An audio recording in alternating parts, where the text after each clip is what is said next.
who came to the United States. Hello, my name is Frederick Auguste Bartholdi. Perhaps you know my work better. I am the Frenchman who created the Statue of Liberty, a marvelous sculpture, if I must say so myself.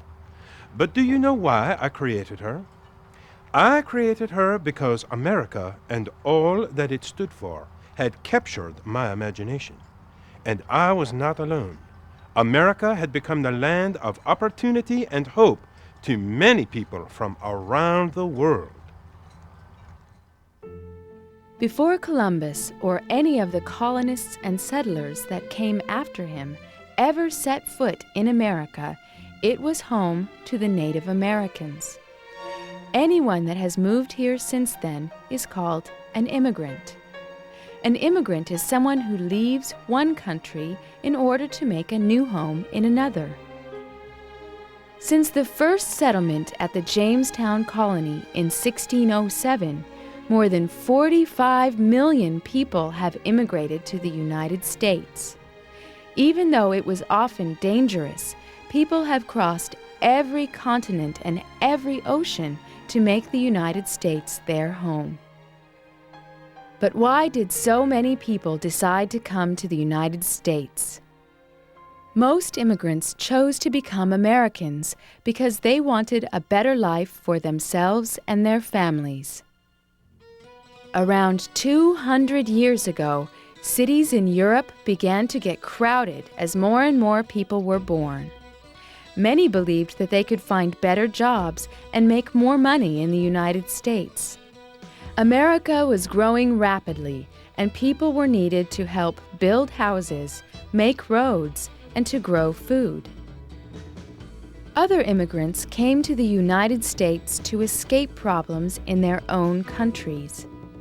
In the 1840s, a disease killed the potato crop in Ireland.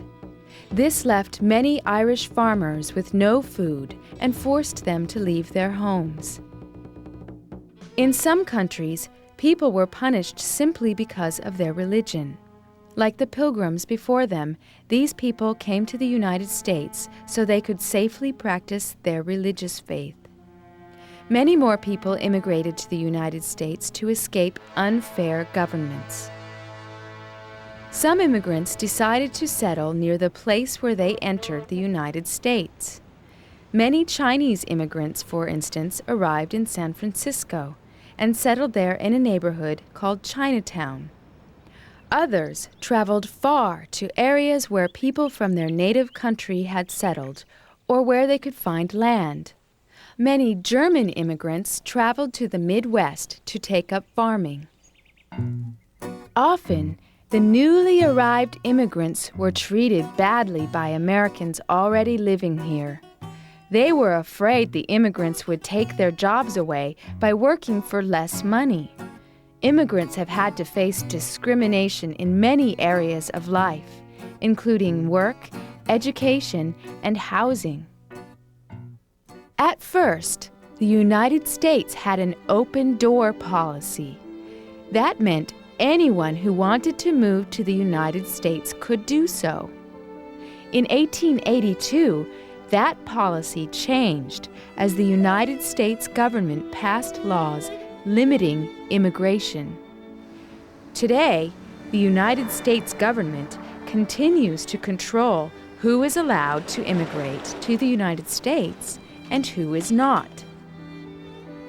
In spite of the hardships, most immigrants have been able to make new lives for themselves and their families in the United States. Their hard work has proven again and again that the United States of America is truly the nation of immigration, or, as Walt Whitman said, a nation of nations. What have we learned about immigration?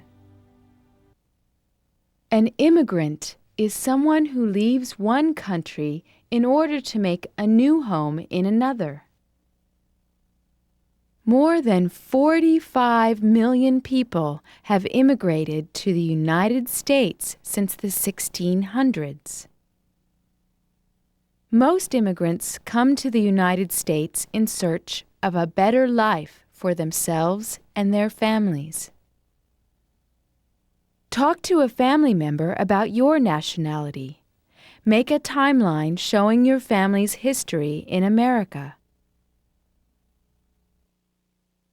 My new home in America. Can you imagine what it must have been like to be a very young person crossing the Atlantic Ocean for the first time? Do you think it was exciting? Maybe even fun? Well, it might have seemed that way boarding the ship, but as our young friend from Poland will share with us, the journey would test the courage and strength of many people, for it was long and difficult. Dear Diary, I am going to America. I shall write down everything that happens to me, so my children and grandchildren can remember this wonderful time. It didn't start so wonderful. I had to leave Whiskers behind in Poland with my cousin. Mama said there was no room on the ship for a cat. And I had to walk all the way from our farm near Krakow to the port at Gdansk, more than 300 miles. My aching feet. But today we boarded the ship that will take us across the Atlantic to America. Oh, thank you, Father, for sending us the money to join you in Pennsylvania. I kiss your picture every day. Dear Diary, I am seasick. It worries me because I hear that the doctors examine you in America, and if you are sick, they send you back. There are over 1,000 immigrants crowded into steerage, which is the bottom of the ship where they usually carry cargo. We sleep on bunk beds with mattresses made of seaweed, and my life preserver is also my pillow. It's hard to breathe down here at night, and there are no windows. But when I get scared and lonely, I read Father's letters again. He says in America, you can be anything you want to be, and no one ever goes to bed hungry. Is it possible? Dear Diary, today I saw the Statue of Liberty. We rushed to the side of the ship shouting, "There she is, the Lady of the Harbor." Many people have been greeted by her from all over the world, all with the same dream, a new life in America. But first we had to pass through Ellis Island. The immigration doctors examined me and my mom, and we passed. Then they questioned us. Name, place of birth, destination, how much money do you have? The questions came so fast, but Mama showed them our money, and we were allowed to pass. We made it to America. Dear Diary, today Father came for us. How he hugged me. He showed us our new home, and he had a special surprise for me, a new kitty. I've named her Liberty. Diary, I am happy to be home in America. The Statue of Liberty and Ellis Island. I named my famous statue Liberty Enlightening the World.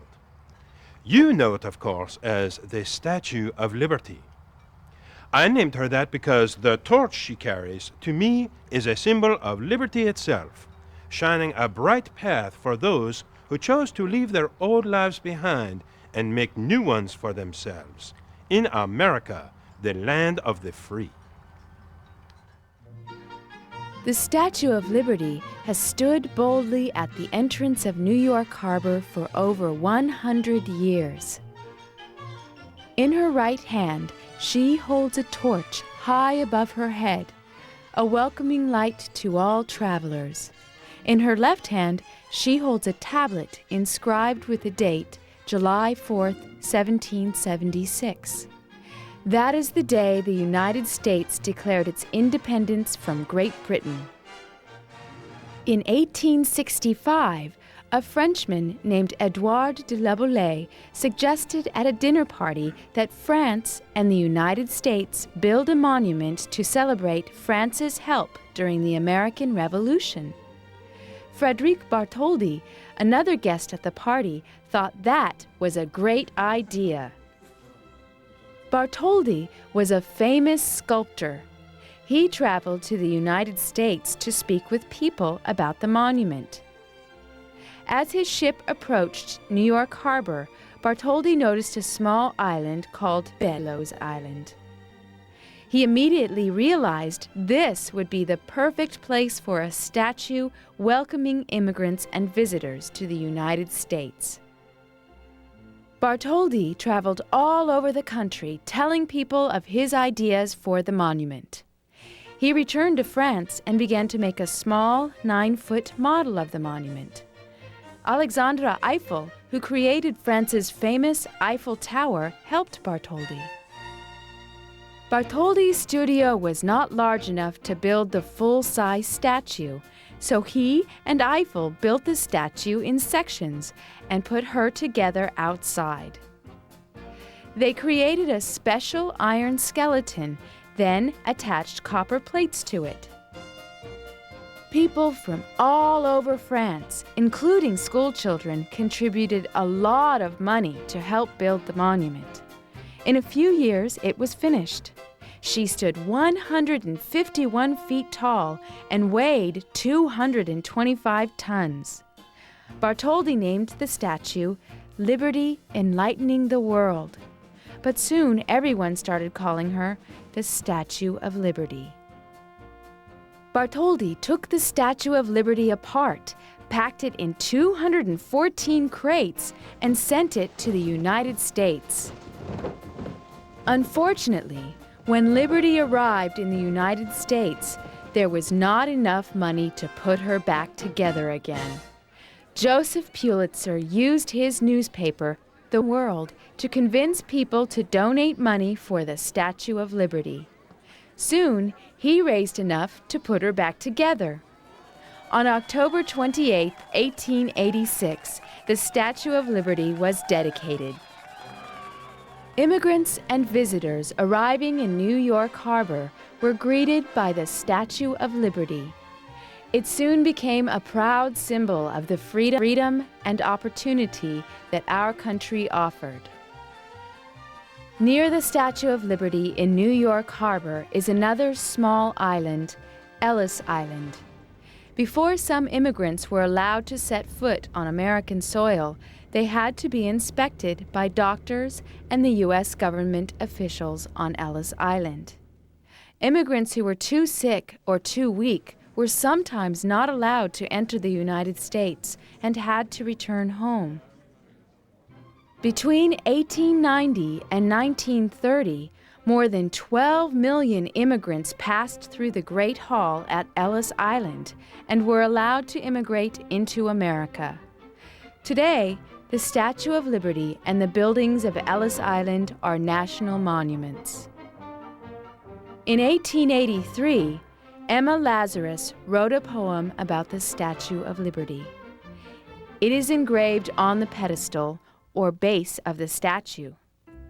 Give me your tired, your poor, your huddled masses yearning to breathe free, the wretched refuse of your teeming shore. Send these, the homeless, the tempest-tossed, to me. I lift my lamp beside the golden door. Let's review. The Statue of Liberty was sculpted by Frederic Bartholdi over 100 years ago. It was a gift from France to the United States. In her right hand, she holds a torch. In her left hand, she holds a tablet inscribed with the date July 4th, 1776, Independence Day. Between 1890 and 1930, more than 12 million immigrants passed through the Great Hall at Ellis Island. Draw a picture of the statue you would make to greet visitors and immigrants to the U.S. I came all the way from China. When I was traveling throughout the United States, I could not help but notice all of the different customs that people had brought with them, and which were now becoming a part of America. Different foods, languages, clothing, songs, and celebrations. As an artist, I love to create with different colors and shapes. America to me was like a giant canvas with all the colors of the rainbow. I was afraid to go to America. My father had written that the Americans did not like the Chinese and had passed many laws against us. My father lives and works in Chinatown in San Francisco, California. He runs a laundry. There had been no work for him in our village. Bad weather and bad crops had meant there was hardly any food. So my father immigrated to America and saved his money so he can send for my mother and me. We had to leave China before the celebration of the New Year. It is my favorite time of the year. I decorate the whole house with red paper, which means good luck. And a dragon races through the street, chasing away the evil spirits. On the boat over, I studied the coaching book Father had sent. He said that immigration officers ask you very many questions like, how many steps are there from your house to the village well? And what is your bedroom floor made of? What do these questions have to do with becoming an American? When we landed, they put us in a wooden building, and we weren't allowed to see Father until we had passed the medical exam and the questions. There are 42 steps from the well to my house. My floor is made of bamboo, I told the officer proudly. We passed, and there was Father. I showed him my ponytail, almost as long as his. And when he showed us Chinatown, there were Chinese barbershops, hotels, theaters, and restaurants. There were Chinese everywhere. I didn't feel lonely anymore. Father took us to his laundry. He had many workers. Just think, in China he had been a peasant working for our landlord. In America, he has people working for him. Our apartment was above the laundry. Here, we had a tablet inscribed with our ancestors' names. We gave thanks for their help in reuniting our family in America. From my window, I could see down into the street. My father came to tell me the best news yet. In China, I had to quit school to work in the fields. But in America, I was going to school full time. In the street, people began preparing for a festival. What was it? The New Year. We had made it to America in time to celebrate. I decorated my new home in America with red paper. And when I ran into the street, there was the dragon. Maybe life in America would not be so bad after all. Faces of Immigration Today. Many people risked everything they had in order to reach the shores of the United States. Without courage and determination, they would not have become Americans, and America would not have become what it is today. Each year, more than 500,000 people immigrate to the United States. Like the people who have come to America over the last 200 years, these new immigrants bring many skills and talents with them. And they bring hope that life in the United States will be better than life in the countries they left behind. Immigration to the United States today is controlled by a series of laws. These laws set quotas, or say how many, immigrants are allowed into the United States from different parts of the world. To become a U.S. citizen, each person is required to learn our laws and system of government. Then they say the Pledge of Allegiance, swearing to be a loyal citizen of the United States. But not everyone who comes to the United States has been able to follow these rules. Since 1980, thousands of people have tried to immigrate to the United States by sailing in dangerously overcrowded small boats from Cuba and Haiti in the Caribbean Sea and even from Vietnam across the Pacific Ocean. Some people come from Mexico without legal papers so that they can work on nearby farms. Because they do not have the legal papers required by the United States, they are sometimes called illegal or undocumented immigrants. Most are sent back if they get caught. But the great majority of people who immigrate to the U.S. have done so legally. The story of immigration to the United States will continue. People will want to move in and move out of the country for different reasons. Today, Americans are learning to take pride in their immigrant tradition and to appreciate the different cultures of all the people who have left their country of birth to become United States citizens. In this segment, we learned each year, more than 500,000 people immigrate to the United States. An immigration quota is the total number of immigrants allowed to enter the United States from each part of the world. Each candidate for citizenship is required to learn our laws and system of government. Name some special things that have become part of our country thanks to immigration.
The story of the Bill of Rights.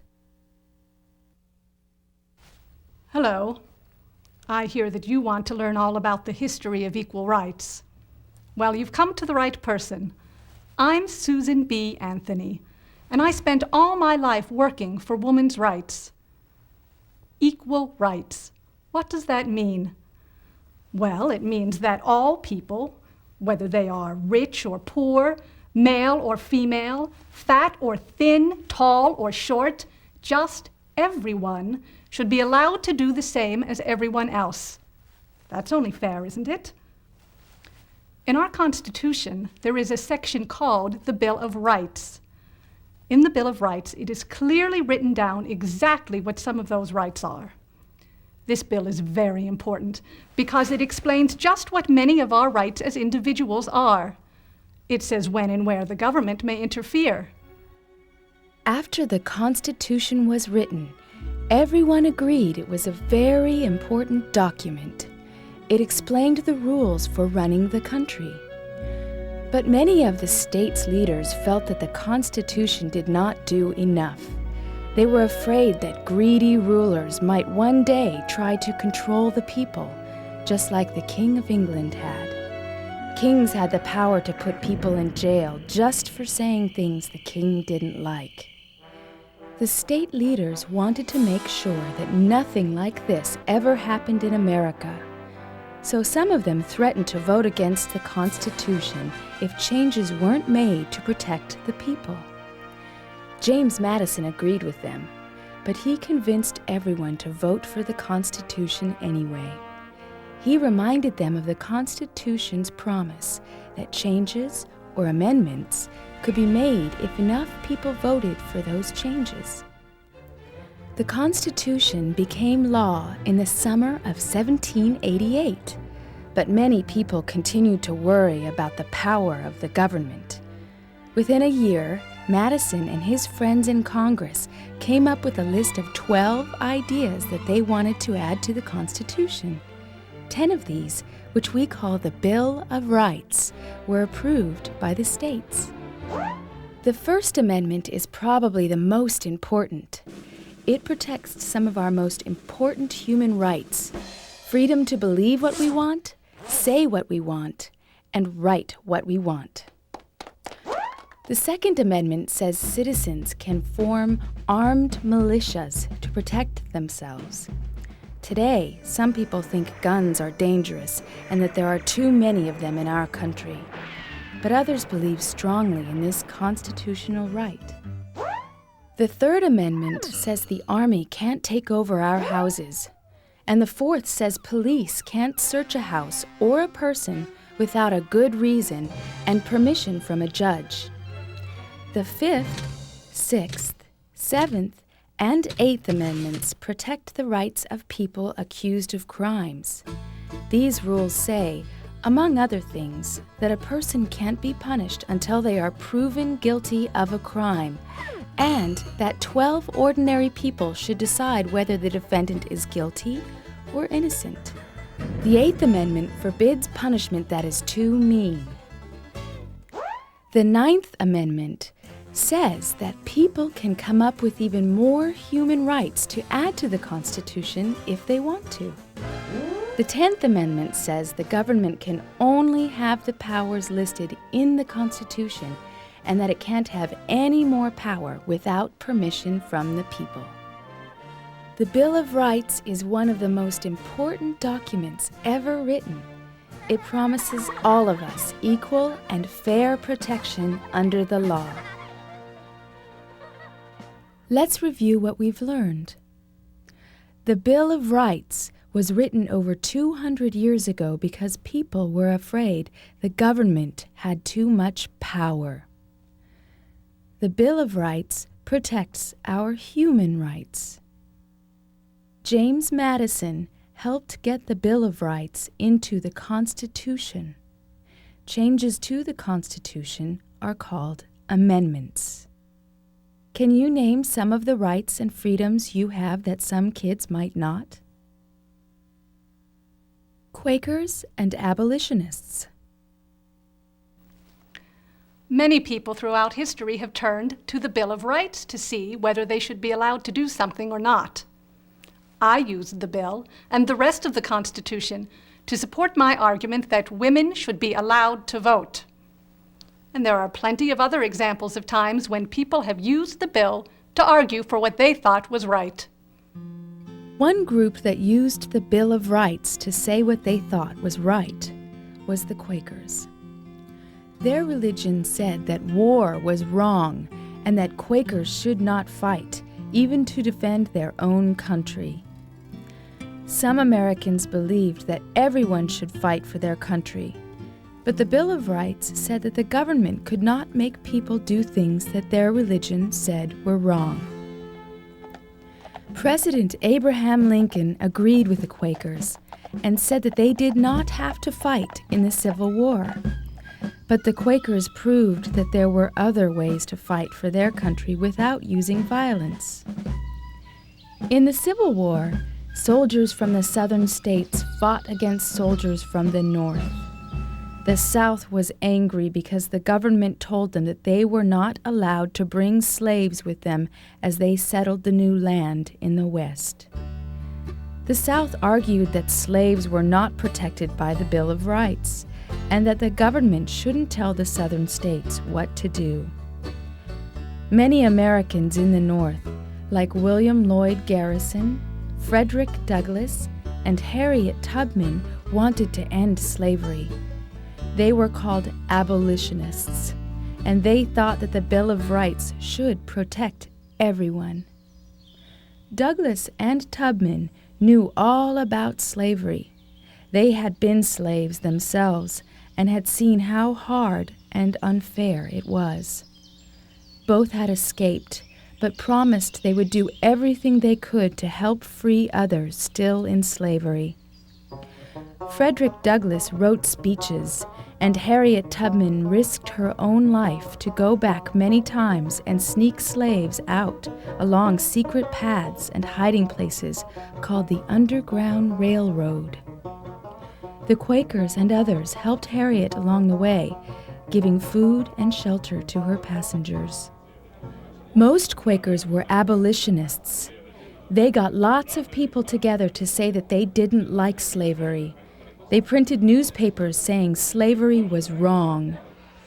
The North won the Civil War, and slavery eventually ended when the 13th Amendment was ratified on December 6, 1865. The fight to stop slavery took a long time, but the Quakers and other abolitionists could be proud of what they had done to prove that the Bill of Rights protected all Americans, no matter what their religion was or the color of their skin. What did we learn in this segment? The Quakers believed that war and violence were wrong. Some people thought the Quakers were not patriotic. People who wanted to end slavery were called abolitionists. The Civil War was fought between the North and the South. The South didn't want the United States government telling them what to do. Pretend you are an abolitionist. What would you do to help end slavery? Abraham Lincoln. 87 years ago, our fathers brought forth... No, that's not right. How about this? 77 years ago, our fathers brought forth upon this continent a new nation, conceived in liberty and dedicated to the proposition that all men are created equal. Now we are engaged in a great civil war, testing whether that nation or any nation so conceived and so dedicated can long endure. We are met on a great battlefield of that war. We have come to dedicate a portion of that field as a final resting place for those who here gave their lives that that nation might live.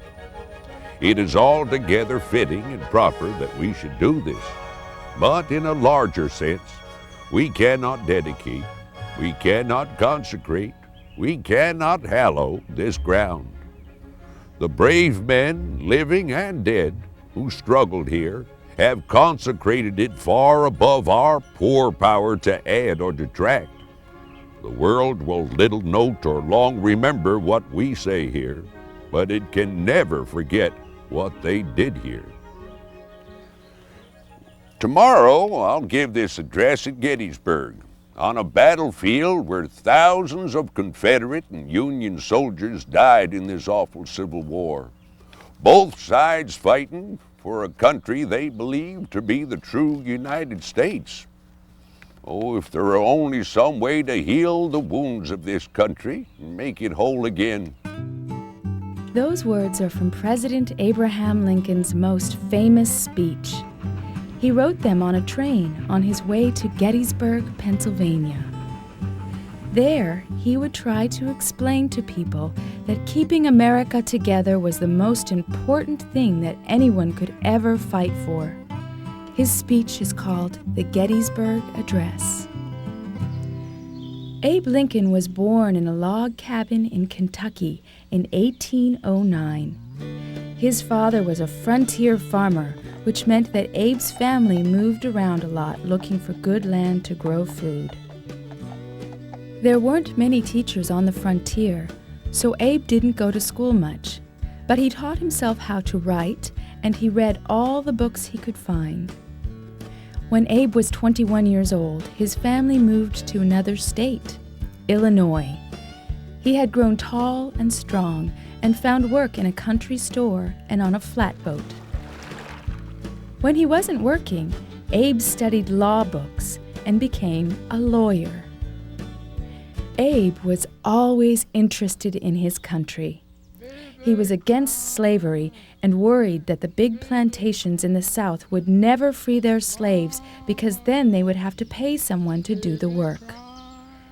Abraham Lincoln decided to try to get people to vote for him to be a senator, someone who represents their state in the country's capital, Washington, D.C.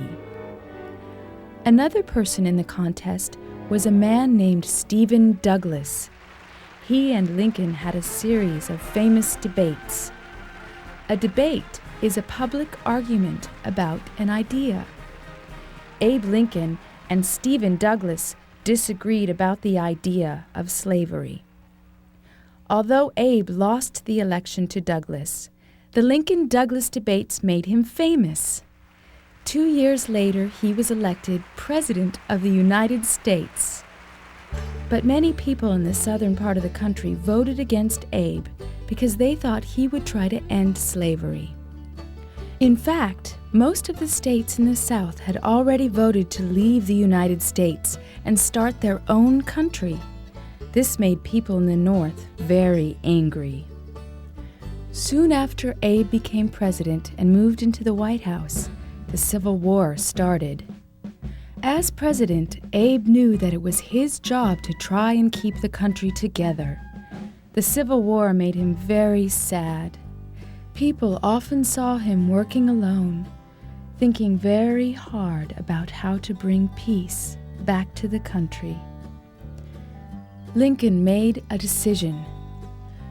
"The moment came," he said, "when I felt that slavery must die, that the nation might live."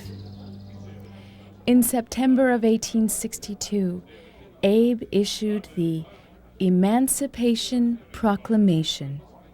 It was the important first step in freeing the slaves. The North finally won the war, and President Lincoln was elected to a second term.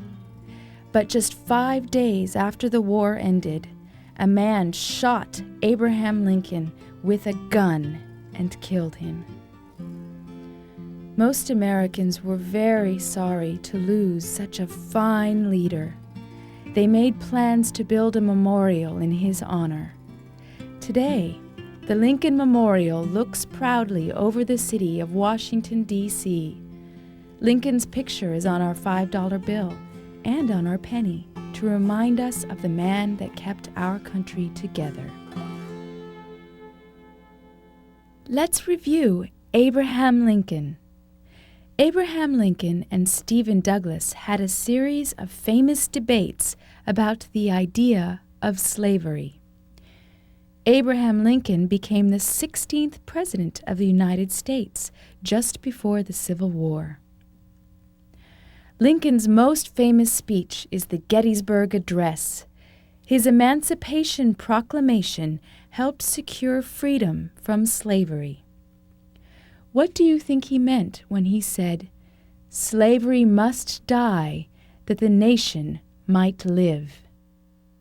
The Emancipation Proclamation. I remember the plantation. The master and his family lived in the big house, while me and my brothers, sisters, and 16 other families of slaves were crammed together in the cabins. I slept right on the cold, damp floor. Oh, I still found ways to have fun. I even played with the master's kids. But when I was 7, I was put to work, hauling wood, fetching meat from the smokehouse, and peeling vegetables for Auntie in the kitchen. When I turned 9, I went to work in the fields picking cotton. We started before the rooster crowed and didn't stop till dark. You wouldn't think the white folk needed so much cotton. Year in, year out, the only rest came on Sunday. That's the day I'd go off to the next plantation and play ball. Black boys and white boys playing together. Sometimes we forgot about what color we were altogether. The woods at night was a special place for us. That's where we said our prayers and made music. Old folks would play the fiddle or pick the banjo, and everybody would dance and sing. We sure had fun. One day, a new slave called Smithy arrived. He told us stories about life in Africa and how slavers came to take people away from their homes. He told me about Harriet Tubman, a runaway slave who bravely kept coming back to take others to freedom. Then Smithy told us about President Abraham Lincoln and the Emancipation Proclamation. It meant we could be free if the North ever won the Civil War. Freedom. That night, I dreamed about how an angel touched the chains of bondage and broke them forever. But one day, the miracle did happen. The Master came and told us all. The war was over, and we were free. The Emancipation Proclamation made it so. We children danced for joy. Some of the grown-ups even cried as they listened to the words on the paper. Susan B. Anthony. Oh, hello. I was just reading this letter that I wrote to my friend right after I placed my first vote. I got arrested for doing it because it was illegal. But I believed so strongly that women should be allowed to vote and, well, perhaps we should start at the beginning. When Susan B. Anthony was a young child, she began to notice that boys and girls were treated differently. In school, when she wanted to learn about math, her teacher told her not to bother. Girls didn't need to know about math. When her father had to sell their home to pay money that he owed, Susan watched him take all her mother's things too. They belonged to him because the law said women couldn't own anything. And when Susan became a teacher, she found out that male teachers were paid $10 a week, while women made only $2.50 a week. It seemed that everywhere Susan looked, women were treated unfairly. Their ideas didn't count, and their hard work was ignored. They weren't even allowed to vote. She decided to do something about it. As a Quaker, Susan believed she had a moral obligation or responsibility to people that were treated unfairly. Together with her friend, Elizabeth Cady Stanton, Susan B. Anthony started the National Women's Suffrage Movement. Suffrage means getting the right to vote. When the next election came up, Susan walked right up to the ballot box and put in her vote, even though it was against the law. 2 weeks later, the police came to put her in jail. When the officer came to my house, he told me that I was under arrest and should accompany him to the station. I swiftly informed him that if he really wanted me to go, he would have to handcuff me. I went with him. On the streetcar that we took, the conductor asked me for my fare. I was not going to pay my own car fare for a trip that I was being made to take. I am traveling at the expense of the government, I told the conductor. Ask the officer to pay my fare. Then I told all the passengers why I was being arrested. They could hardly believe it. The day that I had to go to court, I caused a commotion too, especially when I gave my speech. I said it was we the people, not we the white male citizens, nor yet we the male citizens who formed this union. And then I went on to say that every discrimination in the Constitution is today nulled and void. Susan went to court, but didn't win the right to vote. She was determined to keep trying. She spent the rest of her life traveling all across America, making speeches and writing letters, trying to convince people to change the Constitution so that women could vote. Even though it was not in Susan B. Anthony's lifetime, the 19th Amendment was finally added to the Constitution. It said, "The right of citizens of the United States to vote shall not be denied on account of sex." In honor of the brave woman who worked her whole life for the rights of others, it was called the Susan B. Anthony Amendment. So they named the amendment after me, and at last women had the right to vote. And my last words ever spoken in public became true. Failure is impossible. Let's review. The right to vote is called suffrage. Susan B. Anthony believed she had a moral obligation to help others, especially women. The 19th Amendment to the Constitution gives women the right to vote and is called the Susan B. Anthony Amendment. Ask a mother or a grandmother how their rights have changed since they were little girls.